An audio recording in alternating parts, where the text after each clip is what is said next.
In today's video, we're doing a little work on a commercial property that I maintain. There's this really nice ivy bed in part of the parking lot that over the past couple years I've started maintaining. Normally, I never really paid much attention to it, but one day I was like, you know what, I bet if I string trim this, it might look a little bit better if I took some of the little scraggly tops off, and it did look a lot better. And then the next time I went, I said, you know what, if I use a hedge trimmer, I bet it would look even better. And so then it was kind of just a progression of what can I do to this bed to make it look better each time. And right off the bat, if you're saying, Brad, this looks like the most uncomfortable thing in the world you could ever choose to do with a hedge trimmer, you're 100% right. Normally, I use a shafted hedge trimmer. So what that means is there is a TORO 60-volt power base, and there is a hedge trimming attachment. It's articulating, which means the head will move around to different angles. But that's what I normally use, and it lets me stand up for the most part, and it prevents me from having to use this type of hedge trimmer, a handheld hedge trimmer, and kill my back. But for the sake of testing this hedge trimmer, this is one of Toro's new 60-volt commercial tools.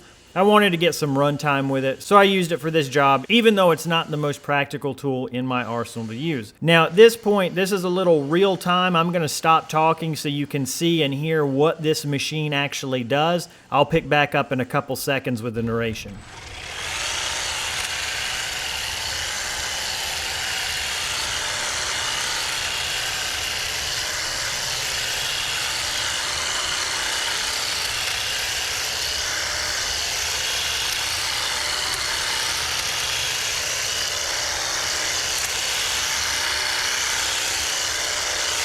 A few things to keep in mind if you're planning on doing this. I would not recommend what I'm doing if you're inexperienced with hedge trimmers.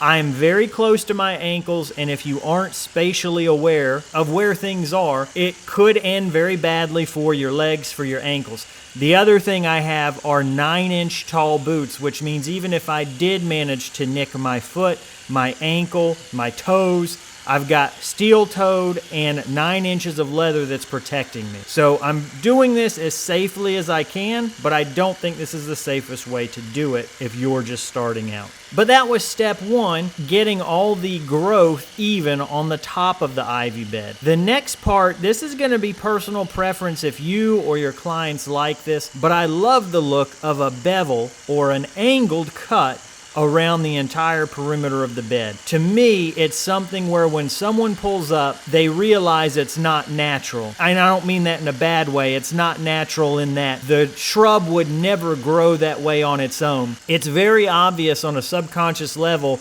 oh, somebody took care of this. So that's one reason I like it, is it's one of those psychological things where when someone sees it, they instantly know someone took care of this and spent some time on it. So that's one thing I experimented with on one of my visits is, well, let me see if I put a bevel on this, what it looks like. This is another thing that is much easier to do with a shafted hedge trimmer. But again, you can get it done with any hedge trimmer. It's just going to be less comfortable. The fact that I'm stepping in the ivy bed, that is completely unavoidable. And what I will tell you is that if your ivy bed is not healthy, you need to make sure you realize, if it's your ivy bed or the client realizes if it's their ivy bed, look, I have to step in this thing in order to maintain it. If it's healthy, the footprints will disappear over the next day or two as that growth springs back.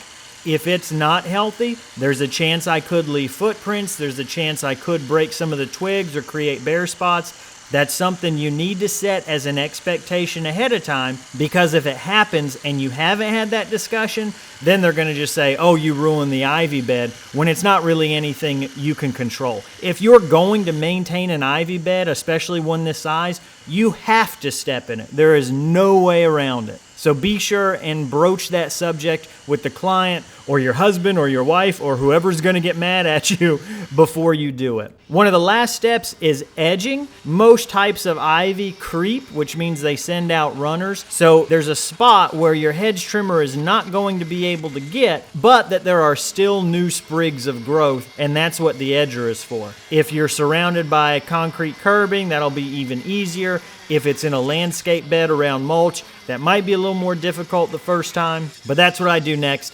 Then last, you blow everything out. You really want to make sure and get all the debris out of the cracks. That way it's a very striking appearance, and there's a very deep contrast between the edge of the bed and where you have worked. Again, it's one of those things that psychologically when people see, it just puts in their mind, man, somebody did some work on this and it looks good. Again, personal preference, your client's preference. This is what I found over 2 years that I like and that most people who see it end up liking it. Make sure you take the new growth off the top with a string trimmer. I would say a hedge trimmer is the better way to do it. Go ahead and put a bevel on it. Just run it at like a 45-degree angle with the hedge trimmer. Again, you could use a string trimmer. It's not going to be as nice. You could use a string trimmer for almost everything here. Go ahead and put an edge around that ivy bed, whether it's concrete curbing or landscape mulch, whatever it is, just go ahead and put an edge around it, and then make sure you blow off as much of the debris as you can, especially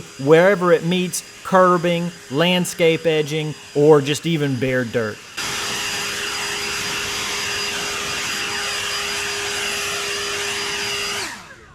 So here's what our ivy bed looks like after, and this is something that the first visit, it's always going to look a little rougher than when you continue to maintain it. Still much better than what it started as, but it'll look even better as we start to maintain it regularly this coming spring and summer. Again, I'd much rather have a shafted hedge trimmer to do that kind of work because my back, but it gets the job done.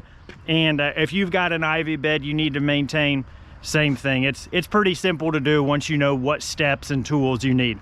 Hope that video helped. Thanks for watching.